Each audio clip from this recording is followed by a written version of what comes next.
Everyone, welcome to on tips chemistry. आज हम लोग स्टार्ट करने वाले हैं E2 एलिमिनेशन को। एलिमिनेशन रिएक्शंस की प्रीवियस वीडियो के अंदर हम लोगों ने स्टार्ट किया था एलिमिनेशन रिएक्शंस को। उसकी इंट्रोडक्शन की थी, हम लोगों ने देखा था different types of elimination reaction, और हम लोगों ने डिटेल में स्टार्ट किया था बीटा एलिमिनेशन रिएक्शन।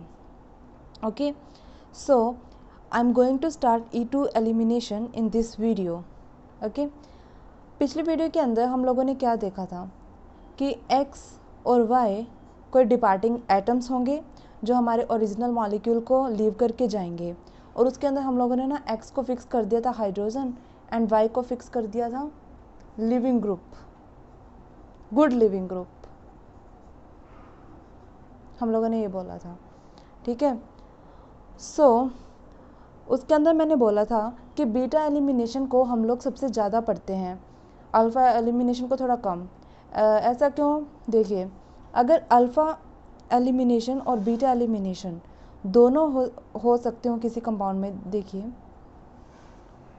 ऐसी जगह जहाँ पर हाइड्रोजन है, ऐसा कोई मॉलिक्यूल जिसमें कार्बन पर हाइड्रोजन भी है और एक गुड लिविंग ग्रुप भी है, अब बेस इस हाइड्रोजन को एब्स्ट्रैक्ट कर सकता है और यहाँ पर क्या बन जाएगी? कार्बीन बन जाएगी,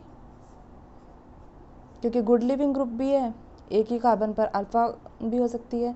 लेकिन अगर यहाँ पर वो चांस हो कि बीटा हो जाए, मतलब जो सेकंड नंबर वाली कार्बन है उसके पास अगर हाइड्रोजन प्रेजेंट है तो अल्फ़ा एलिमिनेशन नहीं होगी, तब बीटा एलिमिनेशन ही फेवरेबल होगी।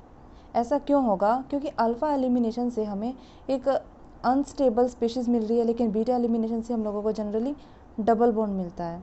सो अल्फ़ा एलिमिनेशन को हम लेस प्रेफर करते हैं अगर बीटा एलिमिनेशन पॉसिबल हो तो। ओके, अगर आप लोगों को ये थोड़ा कम समझ आ रहा है तो आप लोग प्रीवियस वीडियो को देख सकते हैं, वहाँ पे मैंने alpha elimination, beta elimination and gamma elimination को डिस्कस किया है। Okay, so I am starting with E2 elimination. E2 elimination में जो हम लोगों ने X और Y है वो एंटी एलिमिनेशन भी हो सकता है और सिन भी हो सकता है। मतलब जो X और Y हम लोगों ने लिया है उनकी पोजीशन एंटी भी हो सकती है और सिन भी हो सकती है, पर जनरली हम लोग एंटी को ही मान के चलेंगे। सिन का एक पर्टिकुलर केस है, सिन का एक पर्टिकुलर केस है जिसके अंदर X और Y की सिन पोजीशन होनी चाहिए, फिर ही E2 एलिमिनेशन होगी। ठीक है, अब देखिए पहचान क्या है। अब बीटा एलिमिनेशन मैंने बोला था कि 4 टाइप की हैं, E2, E1, E1 CB and सिन पायरोलिटिक। तो हम लोगों को कैसे मालूम चले पड़ेगा कि E2 है, E1 है, E1 CB है या सिन है? सो हम लोग डिस्कस कर रहे हैं इनको वन बाय वन। आप लोग देखना ध्यान से, जो मैं स्ट्रक्चर्स यहाँ पर लूँगी आप ध्यान से देखना उन सबको।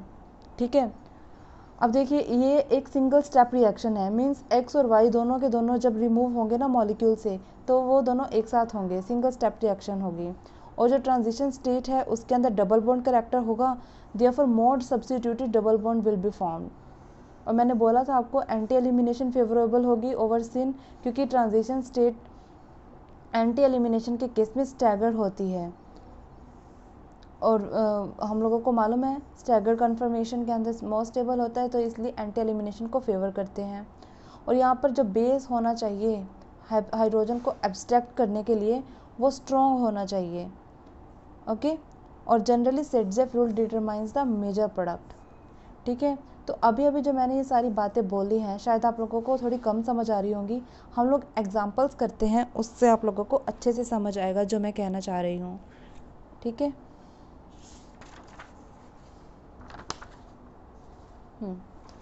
अब देखिए जो फर्स्ट एग्जाम्पल है उसमें हम लोगों ने बेस का अटैक कराएंगे तो हाइड्रोजन एब्स्ट्रैक्ट हो जाएगी।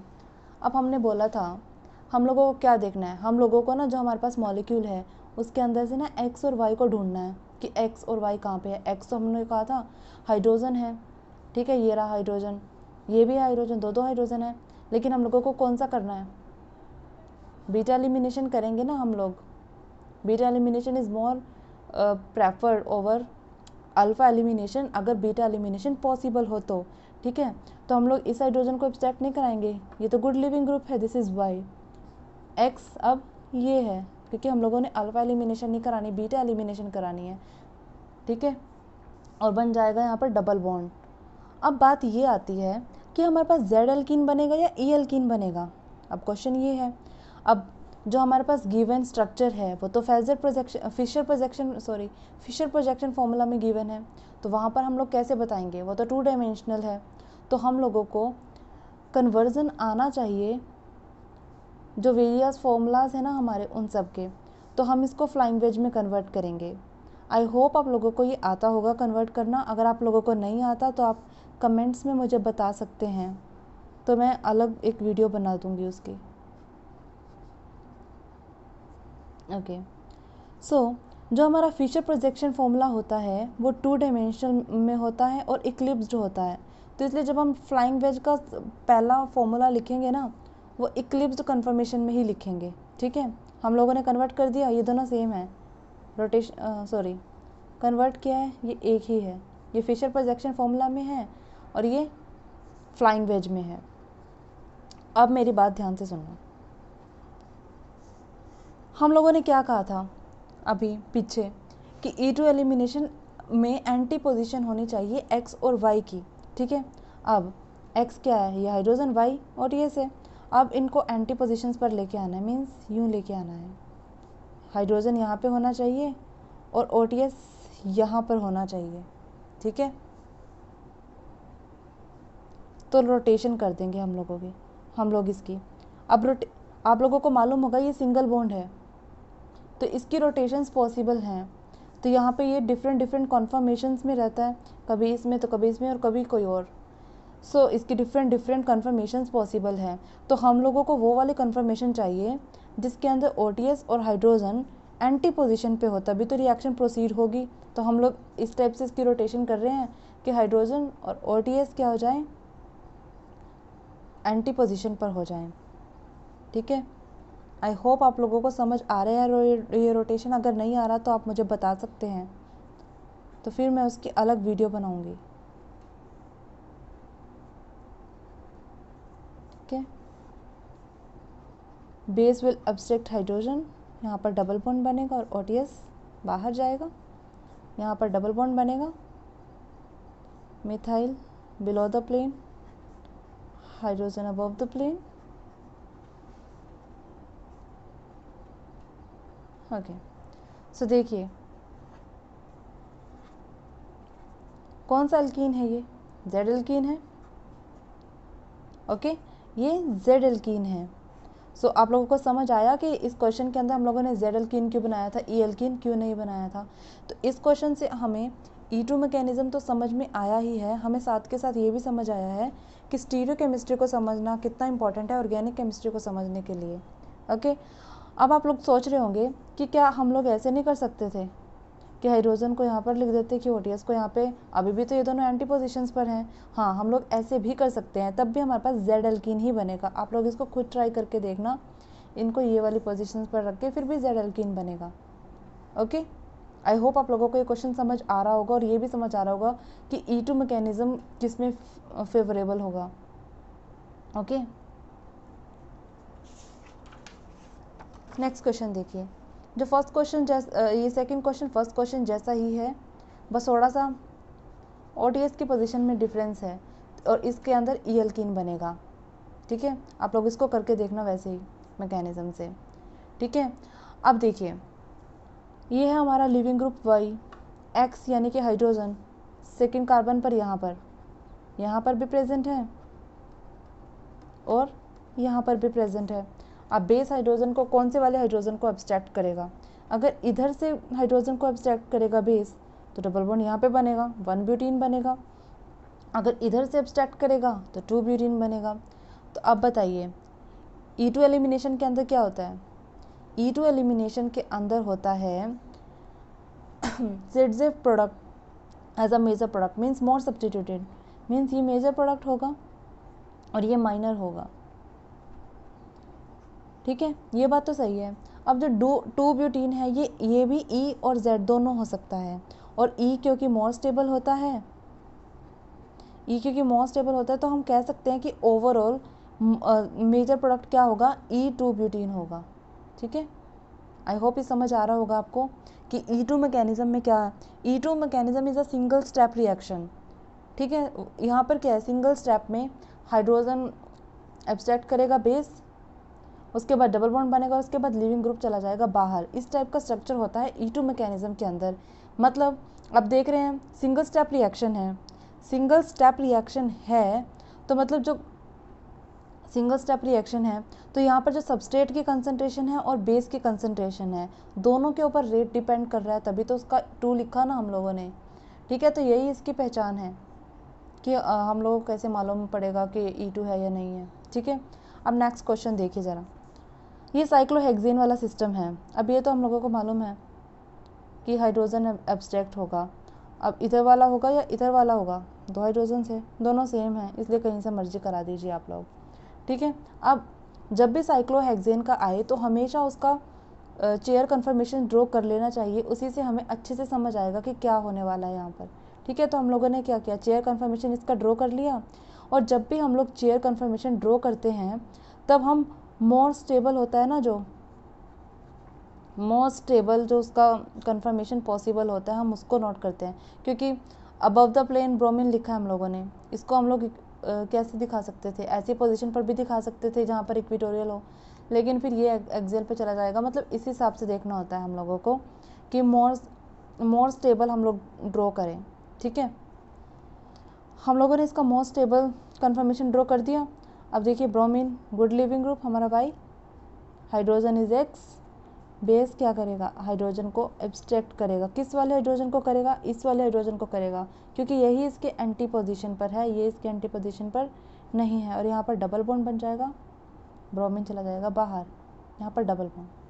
अब देखिए आप लोग सोच रहे होंगे कि अगर यहाँ पर बिलो द प्लेन ब्रोमीन हो तो भी यही प्रोडक्ट बनेगा, पर अब मुझे बात बताइए, अगर यहाँ पर ब्रोमीन बिलो द प्लेन होगा, अगर ब्रोमीन बिलो द प्लेन होगा तो अब इसके एंटी पोजीशन पे तो कुछ भी नहीं है, तो कैसे होगा। ओके, आप लोग समझ रहे हैं ना मैं क्या पूछने की कोशिश कर रही हूँ। अब देखिए नेक्स्ट क्वेश्चन वही है, नेक्स्ट क्वेश्चन में हम लोगों ने क्या लिया है, इसको बिलो द प्लेन Br लिया है, लेकिन प्रोडक्ट तो सेम बन रहा है। हम लोग तो सोच रहे थे कि प्रोडक्ट तो बनेगा ही नहीं, क्योंकि एंटी पोजीशन पर कोई हाइड्रोजन नहीं है, लेकिन प्रोडक्ट बनेगा। देखिए हम लोगों ने ड्रॉ किया था उसका मोस्ट स्टेबल जो कन्फर्मेशन है उसको, लेकिन रिंग फ्लिपिंग भी तो पॉसिबल है, रिंग फ्लिपिंग पॉसिबल है, ये इसकी अमाउंट ओवरऑल ज़्यादा होगी, लेकिन जो रिएक्शन है वो तो प्रोसीड उससे होगी ना जहाँ पर ये एंटी पोजीशन पर होगा। देखिए हम लोगों ने इसका रिंग फ्लिपिंग कराया, और जब भी हम लोग रिंग फ्लिपिंग कराते हैं ना तो एक्सियल बॉन्ड्स इक्वेटोरियल में कन्वर्ट हो जाते हैं और इक्वेटोरियल बॉन्ड्स एक्सियल में कन्वर्ट हो जाते हैं, लेकिन up remains up and down remains down, इस बात का ध्यान रखना। अब ये ब्रोमीन यहाँ पर आ जाएगा रिंग फ्लिपिंग के बाद, सॉरी यहाँ पर बिलो द प्लेन है ना ब्रोमीन, ठीक है, ये ब्रोमीन बिलो द प्लेन, लेकिन पहले ये इक्वेटोरियल पोजीशन पर था, अब ये एक्सियल पोजीशन पर आ जाएगा, लेकिन ये पहले भी बिलो द प्लेन था, अभी भी बिलो द प्लेन है। और जो हमारा टर्शियरी ब्यूटाइल है वो कहाँ चला जाएगा, यहाँ पर पहले भी अपवर्ड था, अभी भी अपवर्ड है, लेकिन पहले ये इक्वेटोरियल था, अब एक्सियल है। हाँ ये बात बिल्कुल सही है कि ये वाला कम स्टेबल है इसके कंपैरिजन में, लेकिन रिएक्शन इससे प्रोसीड हो रही है तो हम ये वाला ड्रॉ करके देखेंगे ना। अब बेस हाइड्रोजन एब्स्ट्रैक्ट करेगा एक्सियल वाली, और उसके बाद वैसे ही डबल बॉन्ड बन जाएगा, ये ए है ना, ये बन जाएगा, ठीक है। प्रोडक्ट तो सेम बन रहा है, लेकिन डिफरेंस किस चीज़ का है, सिर्फ रेट का डिफरेंस आएगा। क्यों आएगा, क्योंकि ये जो हमारा स्ट्रक्चर है इसको इसमें कन्वर्ट होने के लिए कुछ ना कुछ टाइम तो लगा होगा, रिंग फ्लिपिंग में टाइम क्या हुआ होगा, यूज़ हुआ होगा टाइम, तो इसलिए इस रिएक्शन को प्रोसीड करने के लिए ज़्यादा टाइम लगा होगा as compare to fourth example, क्योंकि उसमें तो रिंग फ्लिपिंग की ज़रूरत नहीं थी, ठीक है, तो ये स्लोअर हो जाएगा। और जो हमारा फोर्थ क्वेश्चन था ये फास्टर हो जाएगा। ऑल्दो हमारा जो प्रोडक्ट है वो सेम है, लेकिन रेट के अंदर डिफरेंस है फोर्थ एंड फिफ्थ एग्जाम्पल में, ठीक है। ऐसे ही आप ना 6th क्वेश्चन देखिए, मैंथाइल क्लोराइड एंड नियो मैंथाइल क्लोराइड के अंदर भी E2 मैकेनिज्म पॉसिबल है। ये हमारा क्लोरीन है, ठीक है ना, ये गुड लिविंग ग्रुप है। ऐसे ही हमारे पास X भी प्रेजेंट है, हाइड्रोजन्स प्रेजेंट है, यहाँ पर भी प्रेजेंट है, यहाँ पर भी। तो आप खुद सोचना कि हम लोगों को कहाँ से एब्स्ट्रैक्ट हाइड्रोजन को कराना है, और साथ के साथ ये भी देखना कि रेट में क्या डिफरेंस आएगा, ठीक है। तो मैंने लिखा है यहाँ पर, ये स्लोअर होगा, ये फास्टर होगा। आई होप आप लोगों को समझ आ रहा है। और देखिए ये मैंने लिखा है, मैंने स्टार्टिंग में भी बोला था आप लोगों को कि जो E2 मैकेनिज्म है उसमें रेट सबस्ट्रेट की कंसंट्रेशन और बेस की कंसंट्रेशन दोनों पर डिपेंड करता है, क्योंकि वो सिंगल स्टेप रिएक्शन है और बेस और सबस्ट्रेट दोनों होंगे ना उस रिएक्शन के अंदर, तो दोनों क्या है, दोनों के ऊपर डिपेंड करता है रेट E2 मैकेनिज्म का, और इसीलिए तो 2 लिखा है ना यहाँ पर, बाई मॉलिक्यूलर रिएक्शन है। उसके बाद कि polar aprotic solvent is required in this reaction and good leaving group is required. देखिए सिंगल स्टेप में रिएक्शन करानी है तो गुड लिविंग ग्रुप तो होना ही चाहिए और स्ट्रॉन्ग बेस भी होना चाहिए, ठीक है। अब देखिए ये जो क्वेश्चन है ये गेट 2005 का क्वेश्चन है, ये बिल्कुल सेम है जो हमने फर्स्ट क्वेश्चन किया था। फर्स्ट एंड सेकंड क्वेश्चन दोनों ऐसे ही थे, बस उसके अंदर फिशर प्रोजेक्शन फॉर्मूला के अंदर हमारा क्वेश्चन गिवन था, लेकिन इसके अंदर डायरेक्ट फ्लाइंग वेज के अंदर गिवन है, फ्लाइंग वेज के अंदर गिवन है। तो अब तो और भी आसान हो गया, और बल्कि ये दोनों हाइड्रोजन एंड OTS पहले से ही एंटी पोजिशन पर भी गिवन है, तो ये क्वेश्चन तो उनसे भी ज़्यादा आसान हो गया ना हमारे लिए, ठीक है। अब देखना बेस ने हाइड्रोजन को एब्स्ट्रैक्ट किया, यहाँ पर डबल बॉन्ड बनेगा। अब देखिए N2, अब देखिए ये क्या बन रहा है, E एल्किन बनेगा, दिख रहे हैं ना आप लोग 1 2, आप लोगों को आता होगा ये। यहाँ पर क्या बन रहा है, E एल्किन, ठीक है। ऐसे बिल्कुल इजी रहता है ऐसे करना। आप लोगों को कन्वर्जन्स भी आनी चाहिए, क्योंकि ज़रूरी नहीं है कि वो ऐसे ही देंगे आप लोगों को, वैसे भी क्वेश्चन पूछा जा सकता था। अब हम आते हैं उस केस के ऊपर जिसकी मैं स्टार्टिंग में बात कर रही थी कि हमारा E2 एलिमिनेशन सिन कन्फर्मेशन भी में भी पॉसिबल है। अब देखिए उसके ना ये स्पेशल केस है, पर्टिकुलर केस है। अब इस सिस्टम की पहचान कर लो अच्छे से, ऐसा जब सिस्टम होगा तभी हमारा सिन E2 एलिमिनेशन हो सकता है। अब देखिए जो हमारा A है इसको देखिए, अब हमें मालूम कैसे चलेगा कि सिन ही हुआ है। अब बेस अगर ड्यूटेरियम को एब्स्ट्रैक्ट करेगा तो डबल बॉन्ड आएगा और X बाहर। अब अगर प्रोडक्ट के अंदर ड्यूटेरियम नहीं है तो इससे हमें पता चल जाएगा कि सिन एलिमिनेशन हुआ है, वरना तो हाइड्रोजन जाता ना यहाँ से, ठीक है। अब नेक्स्ट देखिए, नेक्स्ट क्वेश्चन में बेस हाइड्रोजन को एब्स्ट्रैक्ट करेगा, क्योंकि जो हमारा लिविंग ग्रुप है X उसके सिन हाइड्रोजन है, ऊपर वाले केस में ड्यूटेरियम उसके सिन था, डबल बॉन्ड आएगा और X बाहर। अब की बार जो प्रोडक्ट में D प्रेजेंट है, ठीक है, तो यही एक केस है जिसके अंदर सिन E2 एलिमिनेशन पॉसिबल हो सकता है। बाकी सब में एंटी ही हम लोगों को उनकी पोजीशंस लेके आनी पड़ेंगी अगर गिवन नहीं होंगी तो, ठीक है। और यहाँ पे लिखा है देखिए कि अगर हम लोग सॉल्वेंट क्राउन इथर को ले लेना तो हमारे पास एंटी एनेंशियोमर भी पॉसिबल होगा, ठीक है। आई होप आप लोगों को E2 एलिमिनेशन के सभी एग्जाम्पल्स समझ आए होंगे। आई होप कि आप लोगों को आगे भी ऐसे ही समझ आएगा एलिमिनेशन रिएक्शंस के बारे में। सो अगर आप लोगों को कुछ प्रॉब्लम थी इंट्रोडक्शन वाले पार्ट में तो आप लोग मुझे बता सकते हैं, और पहले इस वीडियो को करने से पहले आप पहले वाले वीडियो देखें तो ज़्यादा सही रहेगा। Okay, thank you so much for watching.